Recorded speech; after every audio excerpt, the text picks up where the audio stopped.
Assalamualaikum warahmatullahi wabarakatuh. Waalaikumsalam warahmatullahi wabarakatuh.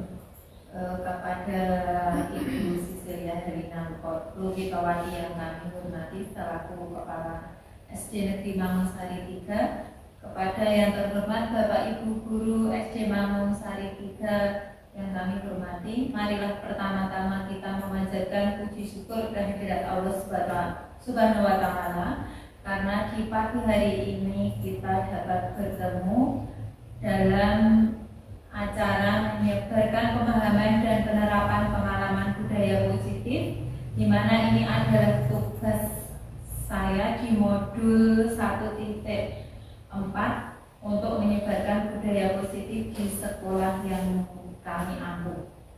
Tak lupa kita panjatkan puji syukur kepada Allah Subhanahu wa Ta'ala, di mana kita diberikan kesehatan, keselamatan, sehingga kita dapat berjumpa pada pagi hari ini. Sholawat dan salam tak lupa kita haturkan kepada junjungan kita Nabi Muhammad SAW yang kita nantikan syafaatnya di yaumul qiyamah. Terima kasih. Hari ini saya akan sedikit memberikan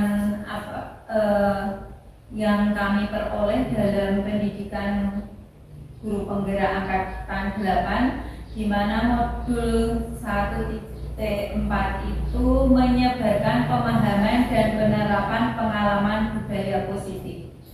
Jadi budaya positif itu ada konsep inti yang terdiri dari 7 sub, yaitu perubahan paradigma belajar, disiplin positif, nilai-nilai kebajikan, kebutuhan dasar manusia, posisi kontrol guru, keyakinan kelas, dan segitiga restitusi.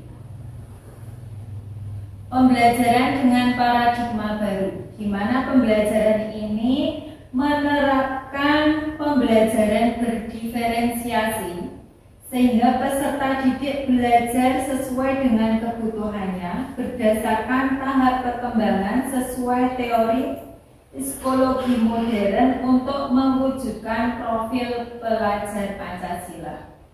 Di mana profil pelajar Pancasila itu ada beriman, bertakwa kepada Tuhan Yang Maha Esa dan berakhlak mulia, berkebinekaan global, bergotong royong, kreatif, bernalar kritis, dan mandiri. Miskonsepsi tentang teori kontrol. Yang pertama, ilusi guru mengontrol murid. Jadi yang kita lakukan di kelas biasanya guru itu yang mengontrol seluruh kegiatan murid tanpa memperhatikan minat dan bakat murid di kelas. Kemudian yang kedua, ilusi bahwa semua penguatan positif, efektif, dan bermanfaat. Yang ketiga, ilusi bahwa kritik membuat rasa bersalah mampu menguatkan karakter. Di mana yang kita praktekkan di kelas itu biasanya kalau murid membuat kesalahan, itu biasanya guru itu kadang merasa puas kalau merasa muridnya merasa bersalah, padahal yang kita lakukan itu sebenarnya salah.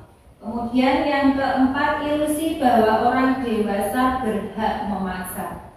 Jadi kadang kita memaksakan kehendak kita di kelas untuk semua murid itu mengikuti kehendak kita, padahal yang kita lakukan sehari-hari itu sebenarnya salah. Kemudian mengubah paradigma stimulus respon ke pendekatan teori kontrol. Stimulus respon yang pertama yaitu realitasnya kebutuhan kita itu sama. Kemudian kontrolnya bahwa kebutuhan kita itu berbeda-beda. Jadi setiap anak itu kebutuhannya berbeda dengan satu dengan yang lainnya. Ada yang siswa itu yang cepat menerima pelajaran, ada yang lambat. Kemudian semua orang melihat yang sama. Teori kontrolnya, kita berusaha memahami pandangan orang lain tentang dunia. Yang ketiga, kita mencoba mengubah orang agar berpandangan sama dengan kita. Kemudian teori kontrolnya, kita berusaha memahami pandangan orang lain tentang dunia.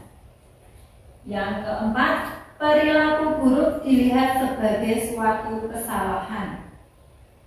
Kemudian teori kontrolnya, semua perilaku memiliki tujuan. Selanjutnya, orang lain bisa mengontrol kita, padahal hanya kita yang bisa mengontrol diri kita sendiri. Jadi kitalah pemegang pengendali kontrol dalam diri kita. Kemudian saya bisa mengontrol orang lain, Anda tidak bisa mengontrol orang lain. Itu teori kontrolnya. Stimulus yang selanjutnya yaitu pemaksaan ada pada saat rujukan gagal. Teori kontrolnya, kolaborasi dan konsensus menciptakan pilihan-pilihan baru. Yang terakhir yaitu model berpikir menang atau kalah. Kemudian teori kontrolnya, model berpikir menang-menang. Disiplin positif. Disiplin ini berasal dari disiplin yang artinya belajar. Disiplin mengacu pada diri yang memiliki tanggung jawab terhadap apa yang dilakukannya berdasarkan nilai-nilai yang diyakini. Disiplin positif ini merupakan salah satu cara penerapan disiplin yang bertujuan untuk menumbuhkan kesadaran serta memberdayakan peserta didik tanpa imbalan penghargaan atau reward, ancaman atau hukuman. Jadi, dalam lingkungan sekolah sebagai pendidik, kita menciptakan peserta didik yang memiliki disiplin diri sehingga mereka berperilaku mengacu kepada nilai-nilai kebajikan universal dan memiliki motivasi intrinsik dalam perubahan perilaku ke arah yang lebih baik. Dari nilai positif tadi ada nilai-nilai kebajikan, yaitu nilai yang disepakati bersama lepas dari suku, bangsa, agama, bahasa maupun latar belakangnya.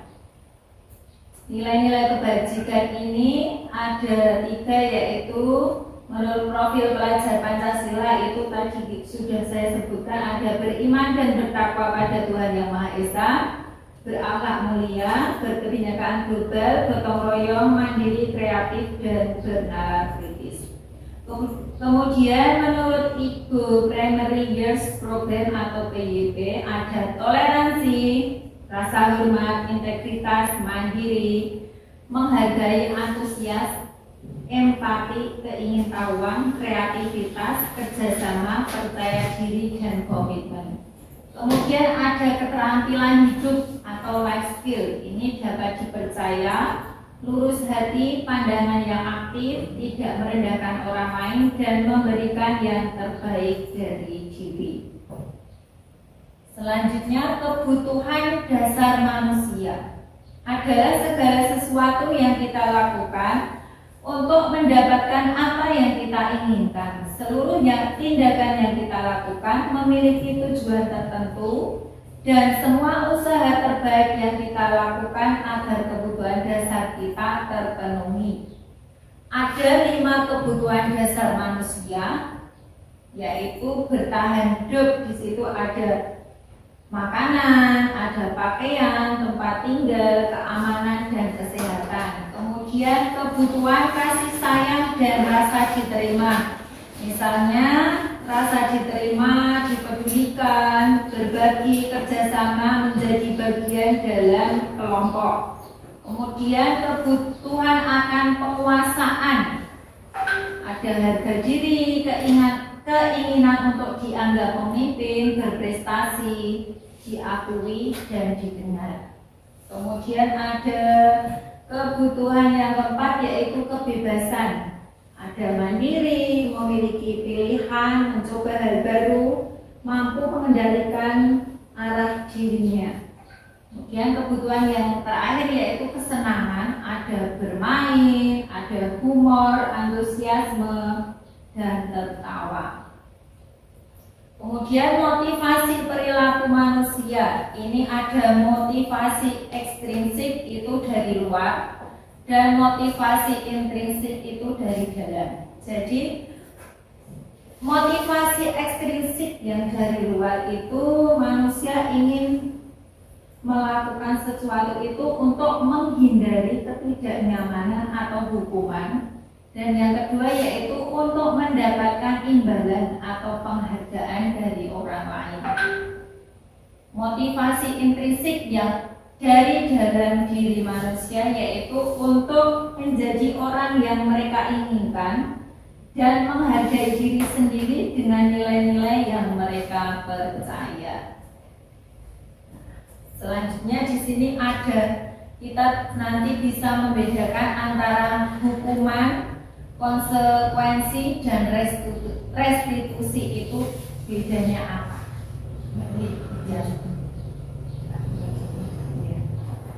Untuk hukuman ini biasanya tidak terencana atau tiba-tiba. Yang kedua, murid tidak tahu apa yang akan terjadi atau dilibatkan. Kemudian bersifat satu arah.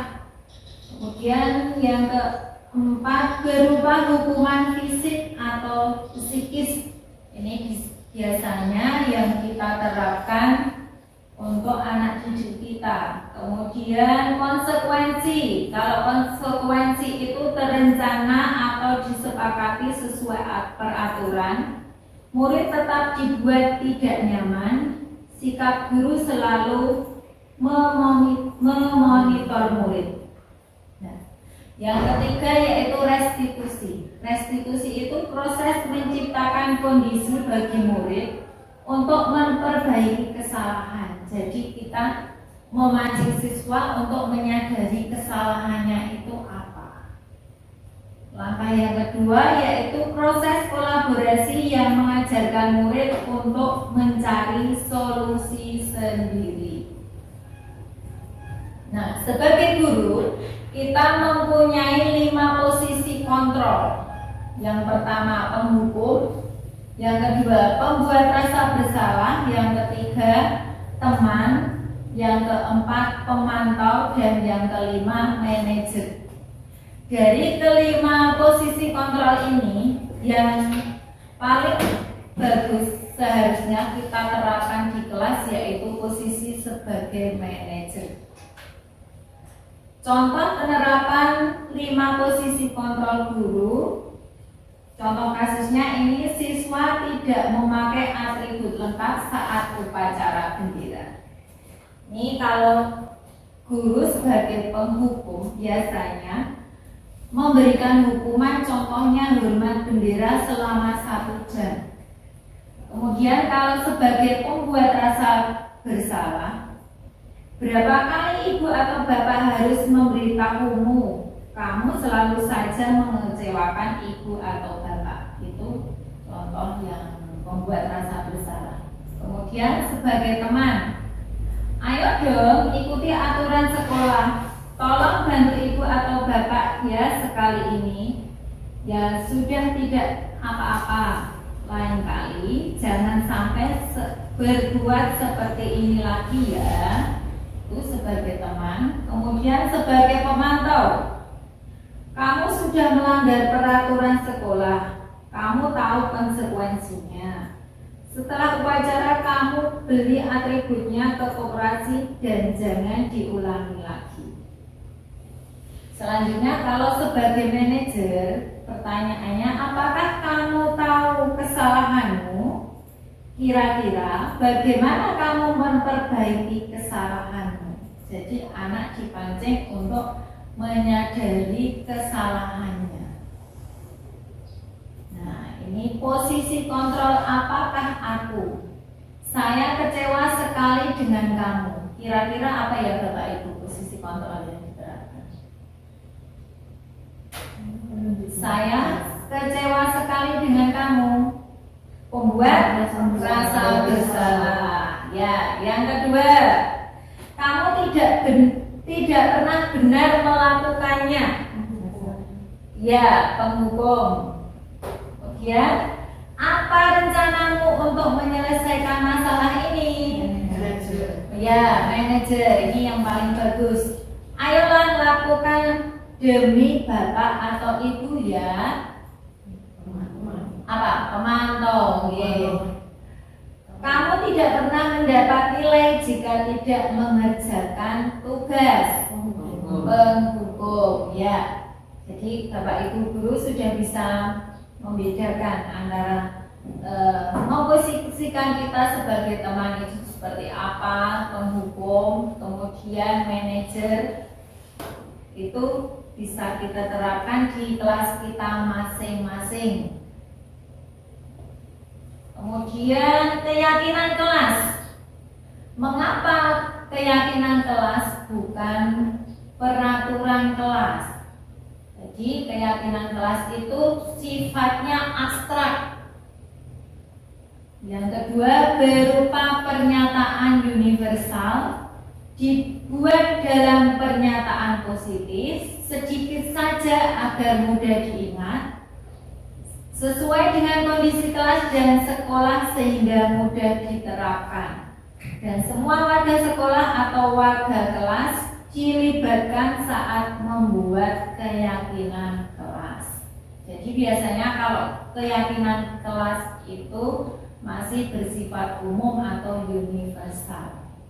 Nah, ini segitiga restitusi adalah suatu proses dialog yang dijalankan oleh guru agar dapat menghasilkan murid yang mandiri dan bertanggung jawab. Di mana langkah-langkah segitiga restitusi itu ada menstabilkan identitas, validasi tindakan yang salah, dan menanyakan keyakinan.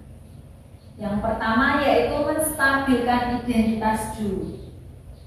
Berdasarkan prinsip membuat kesalahan adalah bagian dari proses pembelajaran. Biasanya jenis atau variasi pertanyaannya seperti ini.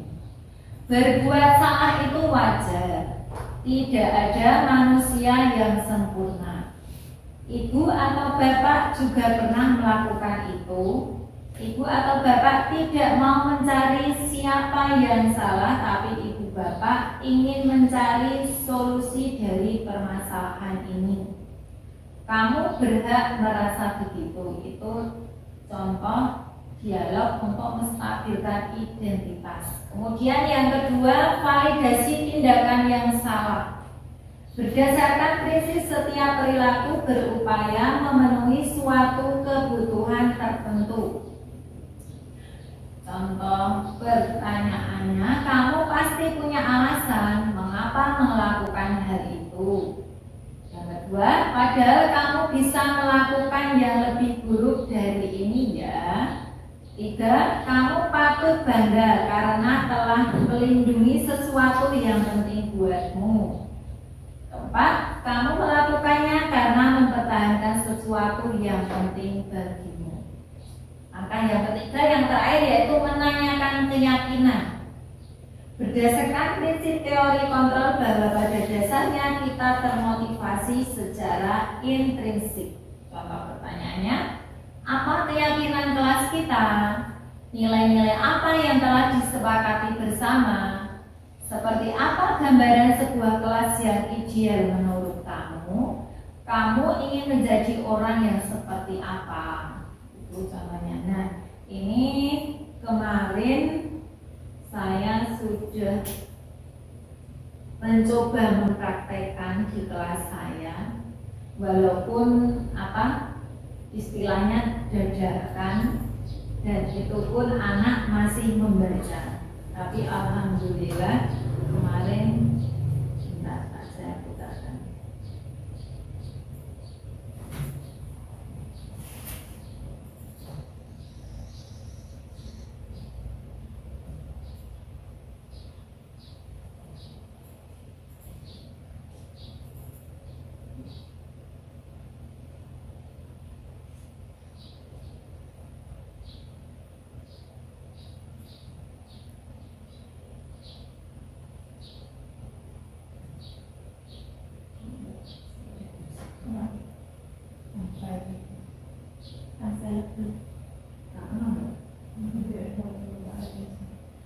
genangan di Kepulauan Ciberbeda, tapi dari ini ya, Dari kita. dari ini, dari Canva. Dari Canva kalau dibikin untuk seperti ini nggak bisa. Berarti langsung di kantor. Iya, kalau mau gawe langsung. Bentar ya, tak saya lihatkan yang di kantor.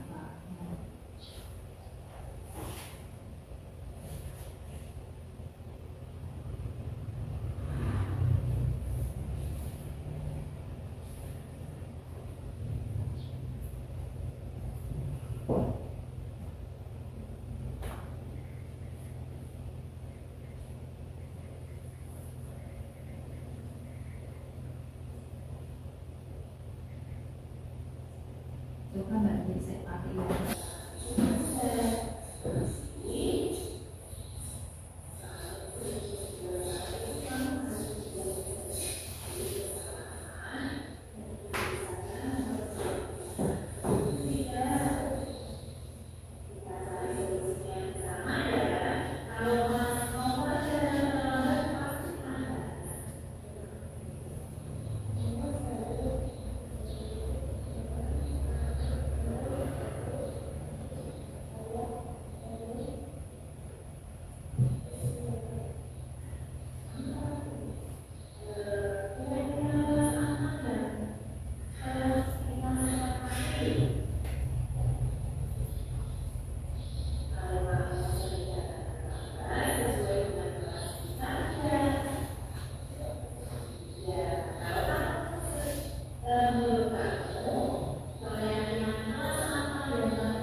Nah, ini tadi contoh untuk penerapan segitiga restitusi. Untuk penutupnya, dalam penerapan program budaya positif, hendaknya guru memiliki standar kepribadian profesional dan sesuai dan sosial yang baik, di mana guru mampu merefleksi dirinya dalam posisi kontrol saat ini juga sebagai among atau manajer yang menuntut murid-muridnya menjadi insan yang mandiri, merdeka dan bertanggung jawab. Terima kasih atas partisipasi Bapak Ibu guru semua. Semoga bermanfaat dan bisa diterapkan di kelas masing-masing. Wassalamualaikum warahmatullahi wabarakatuh. Waalaikumsalam warahmatullahi wabarakatuh.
Mas Noval?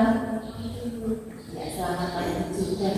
Tadi Bu Guru lihat Mas Noval terlambat masuk ke kelas ya? Sudah berapa kali Mas Noval terlambat? 6 kali. Nah, kalau kamu sering terlambat itu suatu kesalahan bukan? Nah, sebuah kesalahan itu wajar. Tapi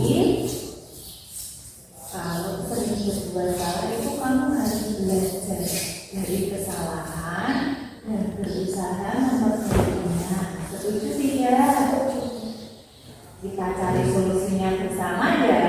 Kalau Mas Noval datang terlambat pasti ada alasannya. Kenapa sering terlambat? Saya selalu ikut teman karena main tapi saya ingin keseluruhan. Nah, kamu tahu tidak? Keyakinan kelas apa yang telah kita sepakati? Kalau kamu sering datang terlambat sesuai dengan kelas kita tidak? Iya. Kalau kamu menurut kamu keyakinan kelas apa yang kamu langgar? Disiplin, iya. Kalau kamu disiplin itu penting tidak buat kamu? Penting, ya. Terus? Karena saya harus tepat waktu dan hargai waktu. Nah, betul sekali. Kalau kamu menghargai waktu, pekerjaan yang kamu kerjakan akan tepat selesai. Nah, kemudian kamu menyesal tidak melakukan hari ini? Iya, saya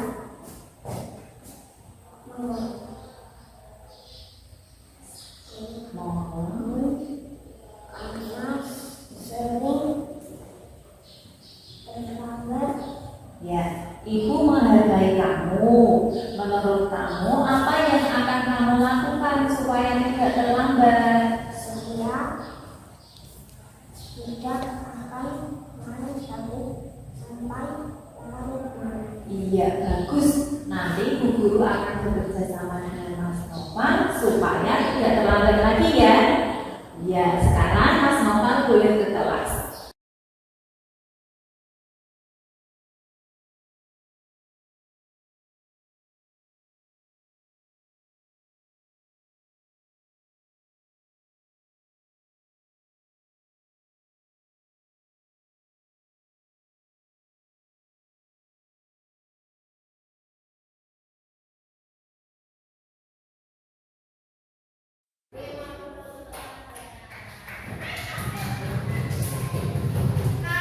Assalamualaikum warahmatullahi wabarakatuh. Waalaikumsalam warahmatullahi wabarakatuh. Ya, hari ini hari apa ya anak? Hari apa? Hari Rabu. Sebelum kita memulai pelajaran, pimpin doa dulu ya Mbak Nisa yuk. Kita berdoa. Tangan dilipat, kita berdoa.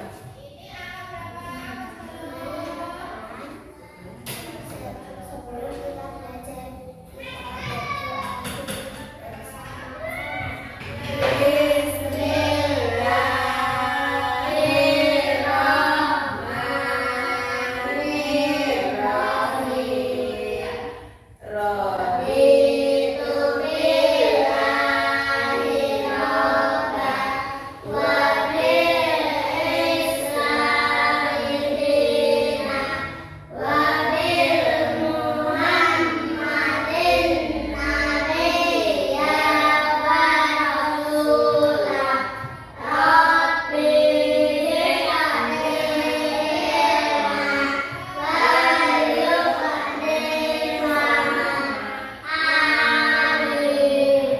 Terima kasih Mbak Nisa yang sudah berani untuk memimpin doa pada pagi hari ini.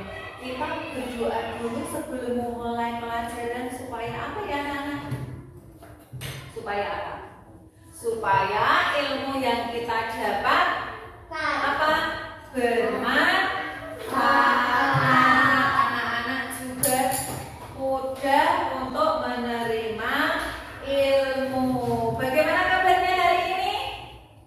Alhamdulillah, luar biasa, tetap semangat. Ya, siapa yang hari ini tidak sarapan? Tidak sarapan. Sarapan semua. Mas Mama sarapan sama apa? Sama apa? Mie goreng. Kemudian Mas Rehan sarapan tidak? Sarapan sama apa? Sama ayam. Bagus. Kemudian Mas Java. Oh, Jepang. Enak sekali ya, Mbak Nisa. Oh, nggak sarapan, Mbak Elida. Nggak sarapan. Kenapa tidak sarapan? Belum dimasakin Ibu. Besok matur sama Ibu untuk dibuatkan sarapan biar apa? Perutnya terisi, tidak sakit perut. Kalau pagi-pagi bersemangat untuk menerima pelajaran. Nah, hari ini kita akan membuat kepengurusan kelas dan kesepakatan kelas. Nanti anak-anak menunjuk ya, memilih siapa yang mau dijadikan ketua kelas. Kemudian ada sekretarisnya, ada bendahara. Coba siapa yang mau menjadi ketua kelas? Ada yang mau? Siapa? Mas Rehan atau Mas Java yang jadi ketua kelas? Mbak Nisa, pilih siapa? Mas Rehan. Mbak Erlinda pilih siapa? Java. Mas Mamat pilih siapa? Di antara apa? Mas Java karo Mas Rehan pilih siapa? Siapa? Java apa Rehan? Rehan. Ya, berarti ketua kelasnya Mas Rehan ya. Mas Rehan. Sekretarisnya yang tulisannya bagus. Mas Java tulisannya bagus ya. Sekretaris ya. Kemudian bendaharanya Mbak Nisa. Nah, ini tugasnya Mas Rehan adalah memimpin kelas ini ya. Kemudian nanti ada sekretarisnya Mas Java, bendaharanya Mbak Nisa. Selanjutnya kita akan membuat kesepakatan kelas kita. Apa itu kesepakatan kelas? Jadi kita, Bu Guru sama anak-anak membuat peraturan yang akan kita laksanakan di kelas ini.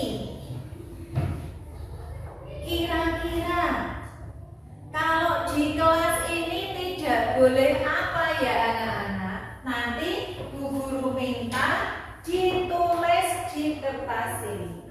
Umpamanya tidak boleh membuang sampah sembarangan. Kemudian tidak boleh mengobrol ketika pelajaran. Bisa? Bisa ya? Coba ditulis, nanti dikasihkan Bu Guru. Bu Guru beri waktu.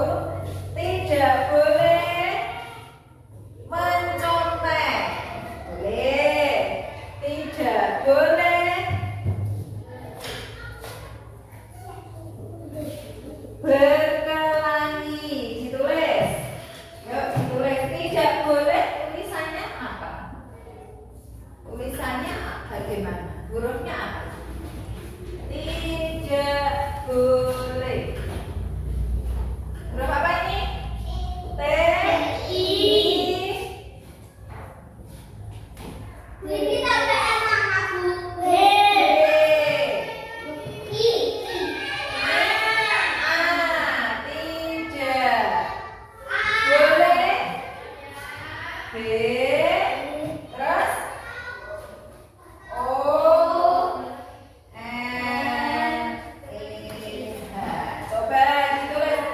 Tidak boleh apa? Ditulis. Tidak boleh. Ditulis dulu di situ, nanti baru guru tempel di sini. Apa? Tidak boleh apa? Ditulis dulu. Iya, ditulis. Iya.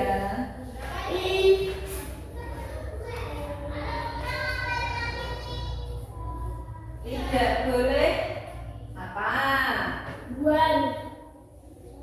Sambil belajar menulis. Buang sampah boleh. Buang sampah sembarangan. Tidak boleh bertengkar. Membawa bekal. Tidak boleh mencontek. Ditulis satu saja. Bu Guru minta satu saja. Satu saja.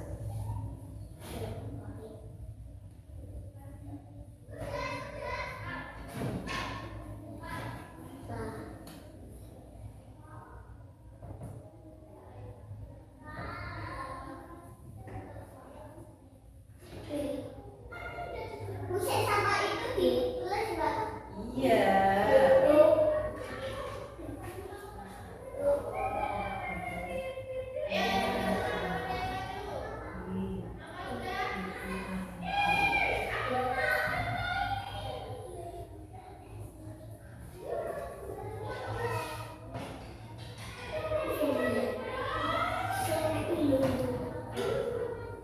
Sudah, sekarang dikumpulkan bu guru yang menuliskan di depan.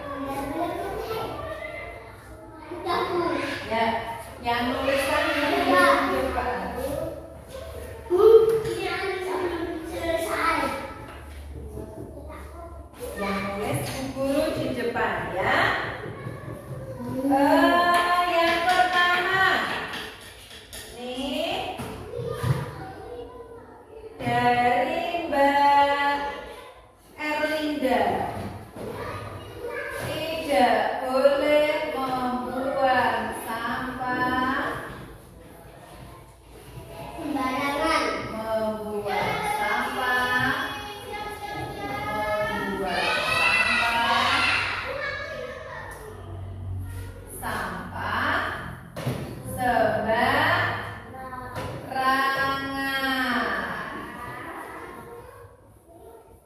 Mbak ya. Dari Mbak Nisa ini membawa bekal. Membawa bekal.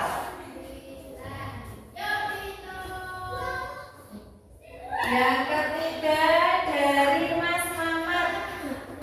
Tidak boleh mencontek.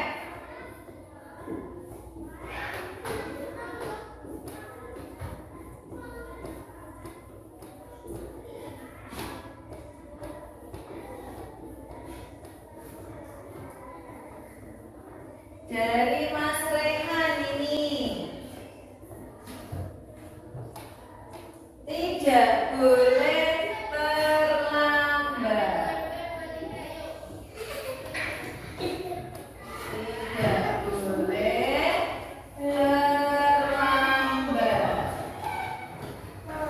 Lima. Kemudian dari Mas Java ini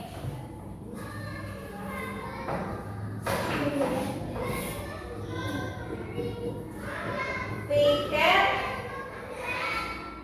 supaya lingkungan bersih harus melakukan apa? Ya, melaksanakan piket.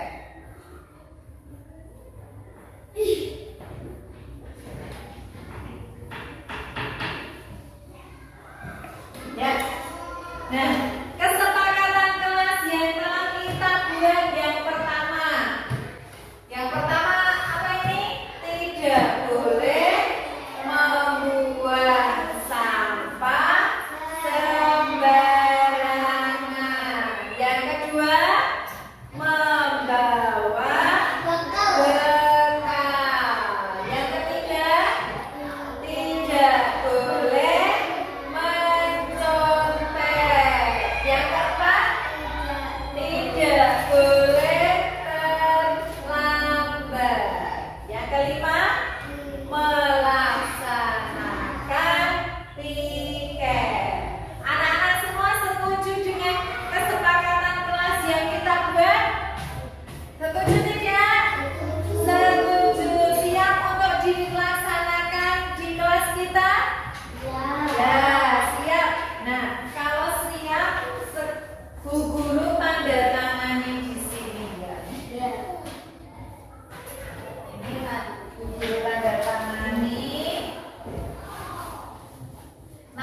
kita